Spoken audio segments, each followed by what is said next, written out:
আলাইকুম রহমতুল্লাহি ওয়া বারাকাতুহু। দর্শক ভাইয়েরা, আপনারা কেমন আছেন? আমি যে একটা গজলের কাহিনী গব, আপনারা মনোযোগ দিয়ে শুনবেন।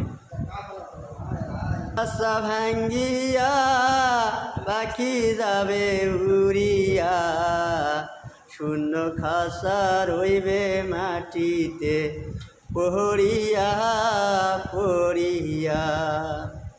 দেহের খাসা ভাঙ্গিয়া পাখি যাবে উড়িয়া, শূন্য খাসা রহিবে মাটিতে পড়িয়া পড়িয়া। ছেলে মেয়ে আসিয়া কানবে লাশের পাশে বসিয়া, জন্মের মতো বাবা গেল সারিয়া সারিয়া। আত্মস্বজন আসিয়া কানবে লাশের পাশে দাঁড়াইয়া, জন্মের মতো গেল আমাদের সারিয়া সারিয়া। বড়ই পাতার গরম জলে শুহাইয়া মুশরির তলে, বড়ই পাতার গরম জলে শুহাইয়া মুশরির তলে, দিবে জন্মের মতো এই দিন গোসল করিয়া করিয়া। সাদা পানি দিয়া দিবে গোসল করিয়া, সেই দিন তোমার হবে সেই গোসল সেই দিন। আতর গোলাপ চন্দন মাখিয়া দিবে সাদা কাপড় পরাইয়া, জন্মের মতো দিবে সেই দিন পরাইয়া পরাইয়া। তিন ধন্য মিলিয়া খাটনির উপর দিবে তোলাইয়া, দিবে সেই দিন জন্মের মতো কালকি তুলিয়া তুলিয়া।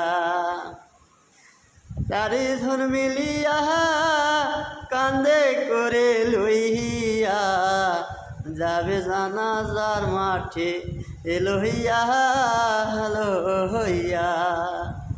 সবাই মিলে আসিয়া দিবে জানাজা পড়াইয়া, সেদিন দিবে জানাজার নামাজ পড়াইয়া পড়াইয়া। দেহের খাসা ভাঙ্গিয়া পাখি যাবে উড়িয়া, শূন্য খাসা রইবে মাটিতে পড়িয়া পড়িয়া। সবাই মিলে আসিয়া কান্দে করে লইয়া, যাবে গোবর স্থানে দিকে রোয়ানা রইয়া। সবাই মিলে রাখিয়া দিবে কবরে মামাইয়া, জন্মের মতো দিবে সেই দিন শোয়াইয়া শোয়াইয়া। খারালো বিছাইয়া দিবে উপরে মাটি দিয়া, সবাই মিলে দোয়া কইরা চলে আসবে ফিরিয়া ফিরিয়া। আজরাইল আসিয়া দিবে